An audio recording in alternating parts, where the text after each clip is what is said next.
चलिए अभी जो नेक्स्ट वाला सेक्शन है this is of synthetic detergents.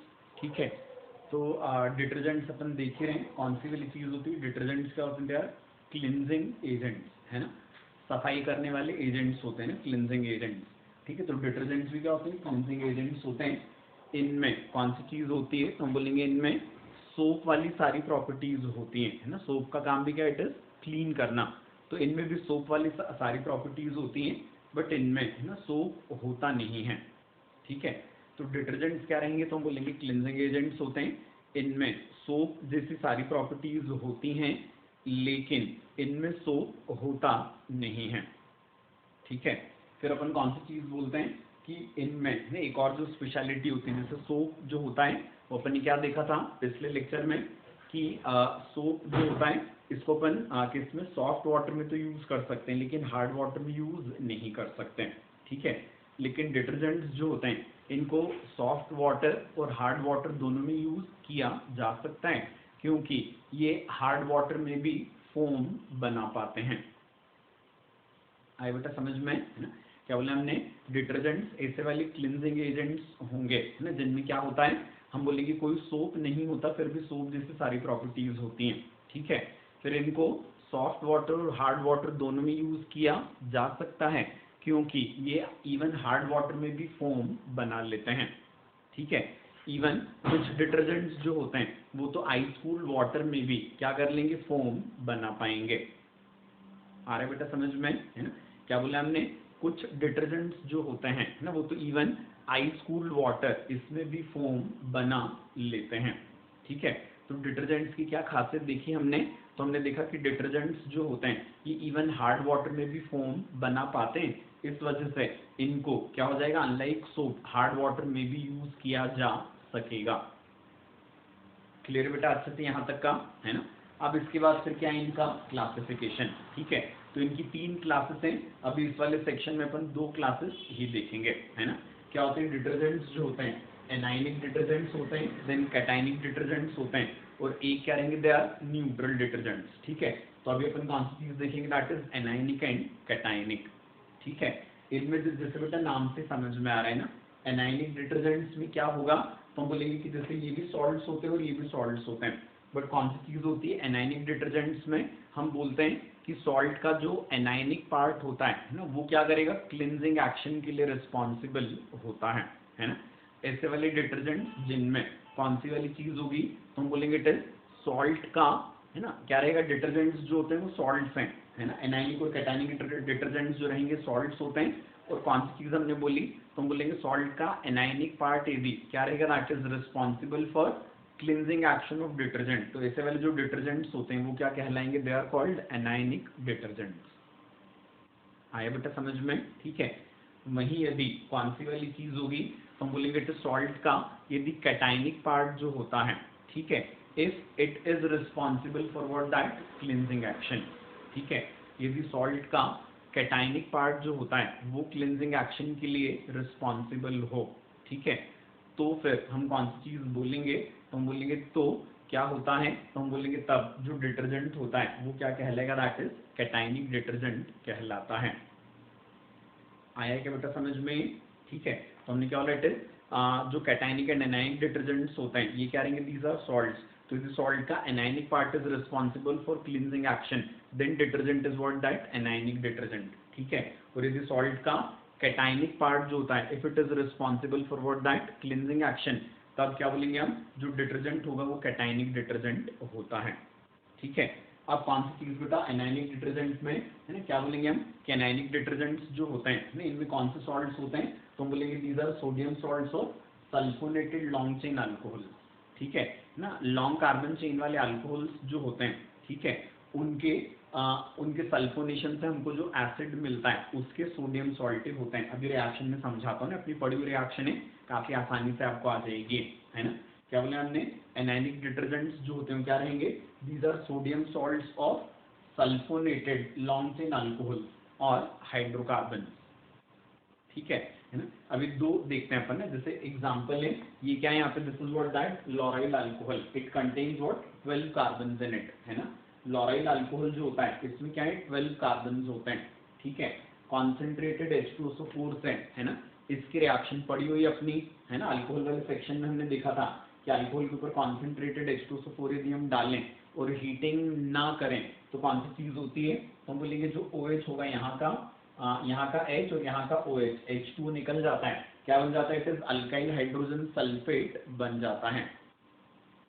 ठीक है ना, क्या होता है, अल्कोहल इधर सल्फर पर न्यूक्लियोफाइल की फॉर्म में अटैक करता है, वो H2SO4 में से OH को हटाएगा और अपने ऊपर से H को हटाता है, तो सिंपली क्या हो गया, यहाँ से वाटर निकल गया तो क्या बन जाएगा, it is CH3CH2 whole 10 CH2 और यहाँ पे क्या जुड़ जाएगा HSO4, जिसको अपने इस तरीके से लिखा हुआ है ना, that is alkyl hydrogen sulphate. बेटा याद होगा आपको ये, है ना, पढ़ा था अपने, that we call what, that inorganic Easter.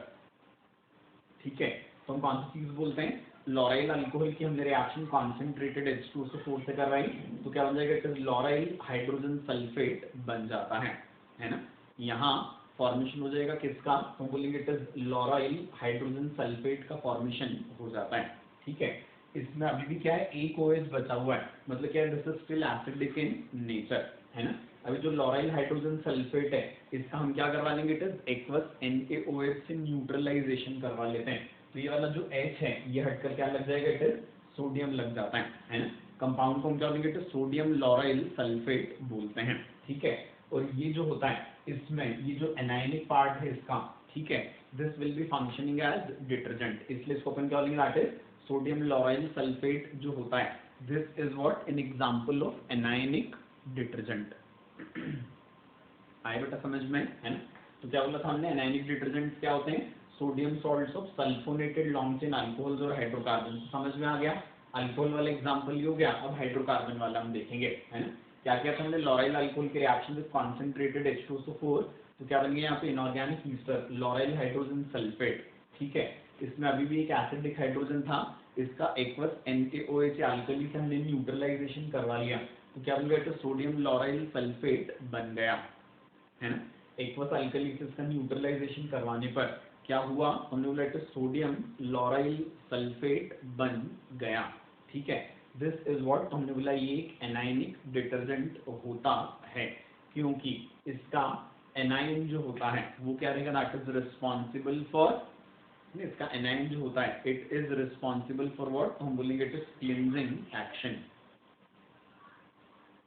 Clear है अच्छे से ये, ठीक है, अब कौन सी चीज हम बोलते हैं इसके बाद, है ना, जैसे दूसरा एग्जांपल, अब हाइड्रोकार्बन है ना, लॉन्ग चेन हाइड्रोकार्बन है, उसका क्या करेंगे अपन फिर से, है ना, क्या बनाएंगे, इट इज एनायनिक डिटर्जेंट, तो क्या लिया हमने, it is dodecyl benzene, dodecyl group मतलब इट इज 12 कार्बन का अल्काइल ग्रुप। ठीक है, तो डो डेकाइल बेंजीन लिए हमने, इसका सल्फोनेशन किया, है ना, तो क्या हो जाएगा, इसके सल्फोनेशन में पैरा पोजीशन पर SO3H आ जाता है, तो ये क्या हो जाएगा, it is dodecyl benzene sulphonic acid.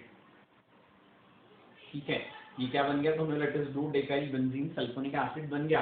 अभी एसिड है इसका हमने NaOH से क्या करवा लिया, दैट इज न्यूट्रलाइजेशन करवा लिया, तो यहाँ पे सिंपल H हटकर क्या लग जाएगा, दैट इज Na, है ना, तो ये क्या बन जाएगा, it is sodium dodecyl benzene sulphonate, है ना, क्या बन जाएगा, इट इज सल्फोनिक एसिड का सोडियम सॉल्ट, कौन सा सल्फोनिक एसिड है, तो हमने बोला dodecyl benzene sulphonic acid, तो इसका सॉल्ट क्या कहलाएगा, हम बोलेंगे it is sodium dodecyl benzene sulphonate कहलाएगा।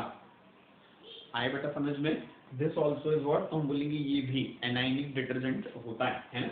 अभी देखने में बहुत बड़े बड़े लग रहे हैं but they are extremely simple ना। लॉरेल अल्कोहल मतलब क्या, समझो इट इज 12 कार्बन का अल्कोहल है ना, डो डेकाइल अल्कोहल भी बोल सकते हैं इसको ना, तो वो, और उसके बाद इधर भी डो डेकाइल है तो याद रखने में आसानी रहेगी। H2SO4 से रिएक्शन इनऑर्गेनिक ईस्टर, यहाँ पे इसका सल्फोनेशन पड़ा हुआ है, ये भी क्या इट इज एसिड, ये भी क्या एसिड, NaOH से दोनों का हो गया न्यूट्रलाइजेशन, बस, तो ये क्या बन गए यहाँ पर, तो हमने बोला इनके सोडियम सॉल्ट बन गए, और जो सोडियम सॉल्ट हैं यही क्या हैं, एनायनिक डिटर्जेंट्स हैं। आया बेटा समझ में अच्छे से, ये है ना। अब कौन सी चीज अपन बोलते हैं, ये तो अपन ने बोल लिया कि इनमें एनायनिक पार्ट जो होता है वो क्लींजिंग एक्शन के लिए रिस्पॉन्सिबल होता है। ठीक है, अब एनायनिक डिटर्जेंट्स जो होते हैं मोस्टली इनका यूज क्या होता है, तो हम बोलेंगे एनायनिक डिटर्जेंट्स जो होते हैं मोस्टली ये घर के कामों में ना, हाउस होल्ड वर्क जो होता है इसमें जो डिटर्जेंट हम यूज करते हैं वो एनायनिक डिटर्जेंट्स होते हैं। ठीक है, और दूसरा यूज क्या रहेगा, तो हम बोलेंगे टूथपेस्ट जो होता है ना, इसमें जो वो होता है फोम जो जनरेट होता है, that again is because of what, that anionic detergent only. ठीक है, तो क्या बोलेंगे बेटा, एनायनिक डिटर्जेंट्स जो होते हैं मोस्टली है ना, हाउस होल्ड डिटर्जेंट जो होते हैं वो एनायनिक डिटर्जेंट होते हैं, और टूथपेस्ट में भी इनको यूज किया जाता है। आए बेटा समझ में? तो सिंपल, आपने ध्यान से सुना होगा तो आपको याद ही हो गया होगा, इट इज वेरी सिंपल। अब इसके बाद फिर क्या, इट इज कैटाइनिक डिटर्जेंट्स हैं। ठीक है, तो कैटाइनिक डिटर्जेंट्स क्या बोले थे हमने, तो हम बोलेंगे यहाँ पर जो सॉल्ट का कैटाइनिक पार्ट होता है, it is responsible for what, that cleansing action. ठीक है, कैटाइनिक डिटर्जेंट हम में कौन से आएंगे, तो हम बोलेंगे it is quaternary ammonium salts जो होंगे अमीन्स के, है ना, जिनमें एनाइन क्या होगा, या तो एसिटेट होता है, या ब्रोमाइड होता है, या क्लोराइड होता है ना। क्वाटरनरी अमोनियम सॉल्ट तो अपन जानते हैं। ठीक है, तो अपन क्या बोला, इट इज अमीन्स के जो क्वाटरनरी अमोनियम सॉल्ट्स होते हैं। ठीक है, क्वाटरनरी मतलब एन के ऊपर पॉजिटिव रहेगा ना, क्वाटरनरी अमोनियम मतलब। ठीक है, तो क्वाटरनरी अमोनियम सॉल्ट्स ऑफ अमीन। ठीक है, एनाइन क्या क्या हो सकता है यहाँ, एसिटेट, ब्रोमाइड या क्लोराइड। ठीक है, तो इनके साथ बने हुए जो वो रहेंगे सॉल्ट, ये क्या रहेंगे, कैटाइनिक डिटर्जेंट होते हैं। ठीक है, कैटाइनिक पार्ट जो होता है इसमें क्या रहेगी, लॉन्ग हाइड्रोकार्बन चेन होती है। ठीक है, और क्या रहेगा, इट इज क्वाटरनरी अमोनियम में मतलब नाइट्रोजन के ऊपर पॉजिटिव चार्ज होता है ना। क्या रहेगा इसमें, तो हम बोलेंगे कि इसमें एक लॉन्ग हाइड्रोकार्बन चेन होती है। ठीक है, नाइट्रोजन के ऊपर पॉजिटिव चार्ज होता है ना। एग्जाम्पल क्या है इसका, तो हम बोलेंगे इट इज सेटाइल। सेटाइल मतलब क्या, इट इज 16 कार्बन का अल्काइल ग्रुप। ठीक है, तो it is cetyl trimethyl ammonium bromide, है ना, ये इसका एग्जाम्पल है ना। नाइट्रोजन के ऊपर ये 16 कार्बन का अल्काइल ग्रुप लगा है, 3 मिथाइल है। ठीक है, तो this is cetyl trimethyl ammonium bromide, है ना, ये क्या है, this is an example of cationic detergent. ठीक है ना, एक कैटाइनिक डिटर्जेंट का एग्जांपल है। क्लियर बेटा, है ना। आप कौन सी चीज अपन बोलते हैं, है ना, इसको अपन कहाँ यूज करते हैं, तो हम बोलेंगे इट इज हेयर कंडीशनर जो होते हैं उसमें इसको यूज किया जाता है ना। क्या बोला अपन, it is cetyl trimethyl ammonium bromide, है ना, ये क्या, this is an example of cationic detergent. इसका एक यूज तो कहाँ होता है, तो हम बोलेंगे that is an hair conditioner. दूसरा हम क्या बोलते हैं, कैटाइनिक डिटर्जेंट्स जो होते हैं इनमें जर्मिसाइडल प्रॉपर्टीज होती हैं। ठीक है, और ये क्या रहेंगे, एक्सपेंसिव भी होते हैं, है ना। कैटाइनिक डिटर्जेंट्स जो होते हैं इनमें जर्मिसाइडल प्रॉपर्टीज है और ये एक्सपेंसिव होते हैं, है ना। इस वजह से इनका काफी ज्यादा यूज नहीं होता ना, एक्सपेंसिव होने की वजह से। ठीक है, तो क्या हमने कैटाइनिक डिटर्जेंट्स में जर्मिसाइडल प्रॉपर्टीज होंगी, है ना। और कौन सी चीज हमने बोली, तो मतलब साथ में एक्सपेंसिव भी हैं, तो इसलिए these are not widely used detergents. Clear हुआ बेटा ये, है ना। तो it is very simple, cationic detergent क्या बोला हमने, क्वाटरनरी अमोनियम सॉल्ट्स होंगे किसके, अमीन्स के, जिनमें एनाइन एसिटेट या ब्रोमाइड या क्लोराइड होता है ना। अगली चीज क्या बोली इसमें हमने, कैटाइनिक पार्ट में एक लॉन्ग हाइड्रोकार्बन चेन होती है और नाइट्रोजन पर पॉजिटिव चार्ज होता है। एग्जाम्पल इसका क्या बोला हमने, तो मतलब सेटाइल ट्राइमिथाइल अमोनियम ब्रोमाइड। ठीक है, जिसको यूज करते हैं कहाँ, हेयर कंडीशनर में। तो आपने क्या बोला, इसमें कैटाइनिक डिटर्जेंट में क्या प्रॉपर्टी होती है, जर्मिसाइडल प्रॉपर्टीज होती है और ये एक्सपेंसिव होते हैं। इस वजह से इनका काफी वाइड यूज नहीं किया जाता, they're of limited use only. आगे बेटा बात समझ में, है ना। तो दिस इज सिंपल। अब इसका नेक्स्ट वाली जो क्लास है वो अपन अगले वाले सेक्शन में देखेंगे।